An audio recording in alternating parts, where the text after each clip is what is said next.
نبی صلی اللہ علیہ وآلہ وبارک وسلم نے ہمیں تمام معاملات، چاہے ان کا تعلق ہماری دنیا کے ساتھ ہو چاہے ہمارے دین کے ساتھ ہو، سب کا سب نبی صلی اللہ علیہ وآلہ وسلم نے ہمیں بیان فرمایا۔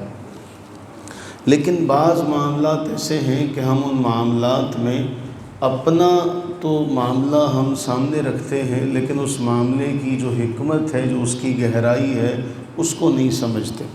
مثلا ایک چھوٹی سی ایک مثال ہے، جب ہم میں سے کوئی اپنے ماں باپ سے کوئی چیز مانگتا ہے تو اس وقت مانگنے کا انداز کیا ہوتا ہے۔ اس طرح چند دن پہلے ابھی ہم نے حدیث پاک پڑھی کہ اللہ تعالیٰ سے جو ہم مانگتے ہیں وہ دعائیں ہیں جو نبی صلی اللہ علیہ وآلہ وسلم نے ہمیں سکھائیں، لیکن ہمیں ان دعاؤں کا اکثریت کو معنی نہیں آتا۔ تو جب ان کا معنی نہیں آتا تو پھر ہمارا لب و لہجہ بھی اس طرح سے نہیں ہو سکتا۔ اگر ہمیں ان کا معنی اور مفہوم آتا ہوگا تو ہمارے مانگنے کے اندر بھی خود بخود عاجزی، انکساری، تضرع خود بخود وہاں آ جائے گی۔ لیکن معاملہ یہی ہوتا ہے کہ ہم پھر بس زبان سے جیسے ربنا آتنا فی الدنیا حسنۃ وفی الآخرۃ حسنۃ وقنا عذاب النار، یہ دعا یاد ہے، رب اجعلنی مقیم الصلاۃ ومن ذریتی ربنا وتقبل دعا یاد ہے، بس پڑھتے چلے جا رہے ہیں، نہ اس کے معانی اور مفاہیم کا پتہ ہے، نہ وہاں ہم اللہ سے وہ انداز اختیار کرتے ہیں جو ہمیں کرنا چاہیے۔ جیسے ایک حدیث پاک میں آتا ہے کہ ایک بندہ اللہ کے نبی علیہ الصلوۃ والسلام کے سامنے یہ دعا مانگ رہا تھا کہ اے اللہ، اگر تو چاہے تو مجھے یہ عطا کر دے۔ نبی علیہ الصلوۃ والتسلیم نے اس پر ناراضگی کا اظہار فرمایا اور آپ نے فرمایا اللہ تعالیٰ کو کون سی شے مجبور کر سکتی ہے؟ تم جب مانگو تو اللہ سے یقین کے ساتھ مانگا کرو۔ اب ہم میں یقین ہی نہ ہو اور ہم یقین سے مانگیں ہی نہ، تو پھر یہ کہیں کہ جی اللہ تعالیٰ تو ہماری سنتا نہیں ہے، تو پھر یہ ہمارا جو اعتراض ہوگا یہ بے جا ہوگا۔ مسند احمد بن حنبل کی حدیث نمبر ہے 7898۔ حضرت سیدنا ابو ہریرہ رضی اللہ تعالیٰ عنہ بیان فرماتے ہیں کہ قال النبی صلی اللہ علیہ وسلم من قال اذا امسى 3 مرات اعوذ بکلمات اللہ التامات من شر ما خلق لم تضرہ حمۃ تلک اللیلہ۔ فرمایا کہ نبی صلی اللہ علیہ وآلہ وبارک وسلم نے ارشاد فرمایا، جو شخص بھی شام ہونے پر 3 مرتبہ یہ کلمات کہہ دے، اعوذ بکلمات اللہ التامات من شر ما خلق، تو اسے اس رات کوئی زہریلی شے نقصان نہیں پہنچا سکے گی۔ حضرت ابو ہریرہ فرماتے ہیں، اس حدیث کے جو راوی ہیں وہ بیان کر رہے ہیں، کہتے ہیں کہ ہمارے اہل خانہ میں سے جتنے بھی افراد تھے ان سب نے اس دعا کو یاد کیا ہوا تھا کہ وہ شام کے وقت معمول تھا کہ اس دعا کو پڑھتے تھے۔ اتفاقاً ایسا ہوا کہ ہماری گھر کی کسی بچی کو کسی چیز نے، کوئی زہریلی چیز تھی، اس نے کاٹ لیا، لیکن اسے کسی قسم کا درد محسوس نہ ہوا، کوئی تکلیف نہ ہوئی۔ پہلے اللہ کے نبی علیہ السلام کا فرمان نقل کیا، پھر اس کے بعد انہوں نے اپنا تجربہ بھی بیان کیا کہ ایسا ہوا کہ فَكَانَ أَهْلُنَا قَدْ تَعَلَّمُوهَا، ہم نے اپنے گھر والوں کو بھی یہ دعا سکھائی ہوئی تھی۔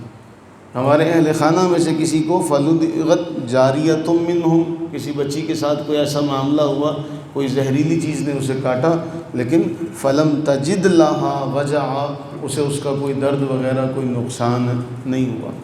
پہلے فرمان بیان کیا، پھر اس کے بعد اپنا تجربہ بیان کیا۔ اب جو کلمات ہیں، اعوذ بکلمات اللہ التامات من شر ما خلق، میں پناہ میں آتا ہوں۔ کس کی پناہ میں آتا ہوں؟ اللہ کے کلمات کی پناہ میں، جو مکمل کلمات ہیں۔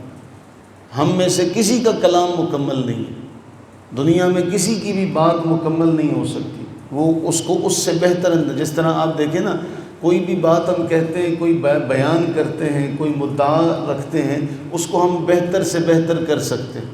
ہم میں سے کسی کا کلام مکمل نہیں، اللہ تعالیٰ کا کلام مکمل ہے، تام ہے۔ تو ہم اللہ سے دعا کیا کر رہے ہیں کہ اے اللہ تیرے کلمات تامہ کے صدقے سے جتنی بھی تیری مخلوق ہے اس ساری مخلوق کے شر سے مجھے اپنی پناہ عطا فرما۔ اب جب ہمیں کلمات تامہ کی تعریف کا ہی نہیں پتہ ہوگا کہ دنیا میں اگر کسی کا کلام مکمل ہے، اللہ تعالیٰ جل وعلا کا کلام ایسا ہے کہ اس سے افضل، اس سے بہتر کوئی کلام نہیں ہو سکتا، کیونکہ وہ اللہ تعالیٰ جل وعلا کا کلام۔ تو ہم جب مانگیں گے تو مانگنے میں ہمیں کم از کم اس کے معنی اور مفاہیم کا بھی تو پتہ ہونا چاہیے نا کہ کلمات تامہ ہے کیا، وہ جو کلمات ہیں اللہ کے مکمل کلمات ہیں وہ ہیں کیا۔ اور پھر جب ہم اس کو حضور قلب سے مانگیں گے کہ ہم اپنے دل، یہ نہیں ہے کہ زبانی یاد کر لی اعوذ بکلمات اللہ التامات من شر ما خلق پڑھ لیا، نہیں، جب ان لفظوں کو پڑھا جائے تو اس کی گہرائی کے ساتھ پڑھا جائے۔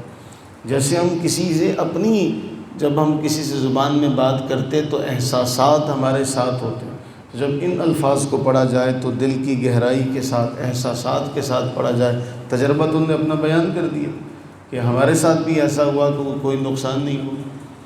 تو اللہ سے یہ دعا کریں کہ اصل چیز ہے توکل اور دوسرا ہے ایمان اور یقین۔ نہ ہمارے پاس توکل ہے نہ ہمارے پاس یقین ہے۔ اگر آج ہمیں ڈاکٹر کوئی دوائی لکھ کر دے نا تو ہمیں پتہ ہوتا ہے کہ جی یہ جو دوائی ہے نا یہ درد کی، آرام کی، اور ہم آنکھ بند کر کے وہ دوائی کھا لیتے ہیں۔ ہمیں کوئی تکلیف ہو تو ہم وہ دوا جو ہے فوراً کھا لیتے ہیں، یعنی اس دوا پر ہمیں پورا بھروسہ ہے۔ ہم یہ نہیں سمجھتے، یہ نہیں جانتے اس دوا میں شفا رکھنے والی ذات تو کس کی ہے؟ اللہ تعالیٰ جل وعلا۔ بسا اوقات ایسا ہوتا ہے اسی دوائی سے کوئی آرام نہیں آتا، وہی دوائی کھاتے کھاتے جو ہے کوئی فائدہ نہیں ہوتا، بندہ کہتا ہے مجھے کوئی آرام نہیں آیا، اور اسی دوا سے انسان کو فائدہ ہو جاتا ہے۔ تو جتنا ہم دواؤں پر یقین رکھتے ہیں، کسی زمانے میں جب نسخہ لکھا جاتا تھا تو اوپر اطباء لکھا کرتے تھے هو الشافی۔ حکماء بیان کرتے کہ جب نسخہ شروع کرتے تو اوپر هو الشافی لکھتے، نیچے نسخہ لکھتے، یہ پتہ ہوتا کہ مولا یہ تو سارا ایک بہانہ ہے، یہ تو سارا ایک بہانہ ہے، اصل تو شفا دینے والا تو ہے۔ اور پنجابی میں تو بڑا ایک حسین جملہ کہا جاتا ہے کہ بھئی وہ شفا دینے لگے تو راکھ کی ایک چٹکی سے دے دے۔ مالک ہے، بے نیاز ہے، وہ شفا دے تو راکھ کی چٹکی میں رکھ دے شفا۔ تو ہم اللہ سے یہ دعا کریں کہ اللہ تعالی ہمیں یقین کامل عطا فرمائے اور ہمیں عفو و عافیت سلامتی عطا فرمائے۔ آمین ثم آمین۔